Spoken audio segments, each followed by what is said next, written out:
तस्वीर को गौर से देखेंगे तो समझ में आएगा।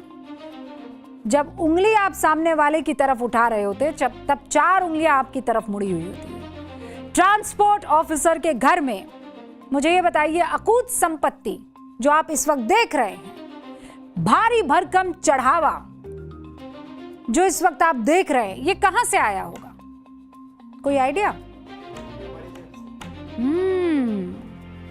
इंटरेस्टिंग। ये चढ़ावा आपकी हमारी जेब से गया होगा। क्या ये सच नहीं है कि रिश्वत को हमारे समाज में एक्सेप्टेंस मिल गई है? हमने स्वीकार कर लिया है कि पैसे देकर काम करा लो, पैसे देकर ड्राइविंग लाइसेंस बनवा लो, लाइसेंस बनवाने के लिए कौन कौन से टेस्ट देने होते हैं उसे शॉर्टकट करवा दो, पता नहीं पास होंगे कि नहीं होंगे, पैसे देकर गाड़ी का फिटनेस सर्टिफिकेट बनवा लो, चालान जो स्टेट वो चालान होता है उसका सेटलमेंट करवा दो, कोर्ट या आरटीओ के चक्कर काटने से बच जाओ। इसीलिए, और कोई आज के समाज की बात नहीं है, 100 साल से भी ज्यादा का वक्त हो गया है। प्रेमचंद की एक कहानी याद आती है, नमक का दारोगा। पढ़ी है वो कहानी? फोन से फुर्सत मिल जाए तो पढ़ लीजिएगा। उस कहानी में वंशीधर एक ईमानदार दारोगा होता है, लेकिन पिता उसे रिश्वत लेने की सीख दे रहे हैं।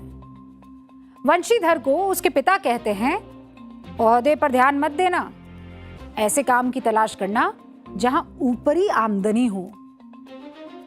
वेतन जो है वो तो पूर्णमासी का चांद है जो घट जाता है, लेकिन ऊपरी आमदनी ईश्वर की दी हुई बरकत है, बहता हुआ स्रोत है, जो ट्रांसपोर्ट ऑफिसर ललित कुमार ने शायद दिल से लगा दिया, दोनों हाथों से बहते हुए स्रोत में लगा दिया और अकूत चढ़ावा इकट्ठा कर दिया।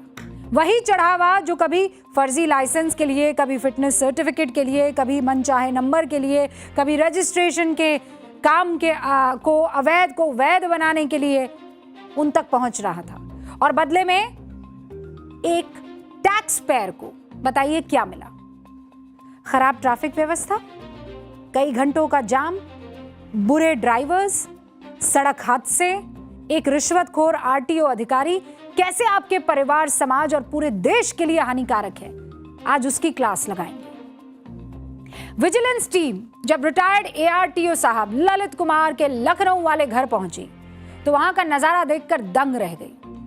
काली कमाई निकालने में विजिलेंस की टीम को कितने घंटे लगे पता है आपको? कितने? गैस कीजिए, कितने घंटे लगे होंगे? 3-4 घंटा? 24 घंटे, 2 और जोड़ दो, कितने हुए? 26 घंटे लग गए। इस छापेमारी में ललित कुमार के घर से जो मिला, जब मैं आपको बताऊंगी आप हैरान रह जाएंगे। 1,62,00,000 कैश। देखा इतना कैश? हीरे जवाहरात, इनकी कीमत 6 करोड़ रुपए। प्रॉपर्टी के पेपर्स, 17 अलग अलग जगह पर प्रॉपर्टी, और कीमत करीब 35 करोड़ रुपए। म्यूचुअल फंड, एफडी 1 करोड़ रुपए। इसके अलावा 13 किलो गोल्ड, 13 किलो, 9 किलो चांदी। इतनी बड़ी मात्रा में सोना चांदी देखकर टीम के अधिकारी भी हैरान रह गए। सारी कमाई ललित कुमार ने घर के अंदर अलग अलग ठिकानों पर पैकेट में छिपा कर रखी हुई थी। अब आपको यह भी बता देती हूं कि ललित कुमार के पास जो सोना चांदी मिला उसकी जो कीमत है वो कितनी थी। अगर 24 कैरेट गोल्ड के हिसाब से भी कीमत लगा दी जाए तो आपको जरा गुणा भाग करके समझाते कितना होगा, है ना? मतलब सोना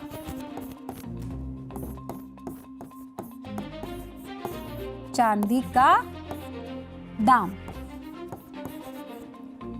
ठीक है? सबसे पहले कितना गोल्ड मिला है, सोना कितना मिला है? अरे एक क्यों बढ़ा दिया भैया? सोना मिला है 13 किलो, ठीक है? 13 किलो सोना मिला है। अब 10 ग्राम की कीमत कितनी चल रही है मार्केट में? 1,44,000 लगभग। लगभग जो है 1,44,000, मतलब अगर टू बी प्रिसाइज आप चाहें तो इसको 400 कर सकते हैं, ठीक है। 1,44,400 रुपए। अब इसको जरा 1000 ग्राम में कर दीजिए, क्योंकि 1 किलो करना है हमको, तो कितना हो जाएगा? 1000 ग्राम हो जाएगा 1,44,00,000, ठीक है। और मतलब 13 किलो सोना जब इस हिसाब से देखा जाएगा तो 13,000 ग्राम हुआ, उसकी कुल कीमत कितनी हो जाएगी? 13 किलो हो गया 13,000, है ना। 13,000 ग्राम, उसकी कीमत क्या हो जाएगी?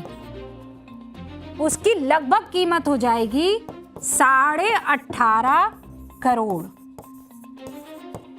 कितनी कीमत हो जाएगी? 18.5 करोड़। और ऐसा ही चांदी का हिसाब है। अब चांदी की कीमत आपको बताते हैं। कितनी है भाई चांदी की कीमत मार्केट में, जानते हैं आप? नहीं जानते? किलो में मापते हैं ना। तो 1 किलोग्राम चांदी की कीमत कितनी है? वो है लगभग 2,30,000 के आसपास, ठीक है। 2,30,000। हाँ, कुल कीमत कितनी होगी अगर 1 ग्राम या 9 किलोग्राम पाया गया है, 9 केजी, तो कुल कीमत उसकी हो गई लगभग 20,70,000। कितनी हो गई? 20,70,000। और इसीलिए आपको याद होगा नितिन गडकरी से एक बार पूछा गया था आरटीओस के बारे में या आरटीओस के बारे में। ये नितिन गडकरी ने, हमें नहीं, हम नहीं कह रहे हैं, नितिन गडकरी से जब पूछा गया, ऐसे गोल्ड और प्रॉपर्टीज और जेवर और ये सब मिलते थे, तो उन्होंने कहा ये चंबल के डाकू हैं, ये व्यवस्था ही बंद हो जानी चाहिए। सच बात है कि वहां डाकू बैठे हुए हैं, लेकिन हमको ये भी सोचना होगा कि हम भी रिश्वत दे रहे हैं कि नहीं, और अगर दे रहे हैं तो वो कब रुकेगी। और अब हमारा स्पेशल सेगमेंट सोचा है कभी। सोचा है कभी आपकी एक छोटी सी आदत सिर्फ आपका नहीं पूरे देश का भविष्य बदल सकती है। रात में आप लोग भी ड्राइविंग करते होंगे। आपने कभी इरिटेशन फील किया है जब सामने से अचानक हाई बीम किसी गाड़ी की सीधा आपकी आंखों में पड़ जाए? आप कुछ सेकंड के लिए एकदम चकाचौंध की वजह से अंधे हो जाते हैं। कुछ सेकंड के लिए आपको पता ही नहीं चलता कि सामने कोई आदमी आ रहा है या बाइक है या कोई टर्न है। ये हाई बीम सबसे बड़ी समस्या तब होती है जब आप बड़े चौड़े रास्तों पर बेधड़क सामने साफ देखने के लिए इसका इस्तेमाल करते हैं।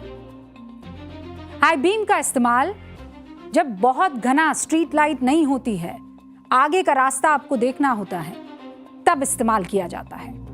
लेकिन कई ऐसे ड्राइवर्स हैं जिनको इस बात का एहसास ही नहीं। यह आंखों पर शॉक जैसा असर डाल देता है और इससे हादसे के चांसेस बढ़ जाते हैं। और इसीलिए जब कभी भी आप गाड़ी में बैठे, सबसे पहली चीज यही नोट कीजिए रात के वक्त कि आपकी हेडलाइट हाई बीम पर है या लो बीम पर, क्योंकि कानून कहता है 3000 लूमेन से ज्यादा एलईडी हेडलाइट लगाना गैर कानूनी है। लेकिन कई ऐसे लोग हैं जो अपनी गाड़ी में 6000 लूमेन वाली लाइट्स भी लगवा रहे हैं। कानून के तहत हाई बीम का गलत इस्तेमाल करने पर 500 रुपए और दोबारा पकड़े जाने पर 1500 रुपए का जुर्माना है। कई राज्यों में 10,000 रुपए तक का जुर्माना भी वसूला जा रहा है। बेंगलुरु का ही एग्जाम्पल ले लीजिए। ट्रैफिक पुलिस के आंकड़ों के मुताबिक हर 10 में से 1 सड़क हादसा हाई बीम की वजह से होता है। इसीलिए याद रखिए, ये आपकी भी जिम्मेदारी है जब आप सड़क पर चले कि दूसरों को किसी तरह की परेशानी ना हो। फिलहाल मुझे जाना होगा, घंटी बज चुकी है, लेकिन इस वादे के साथ कि कल फिर हाजिर हो जाऊंगी 8:50 पर। आप बने रहिए टाइम्स नाउ नव भारत के साथ और इंतजार कीजिए न्यूज़ पाठशाला का।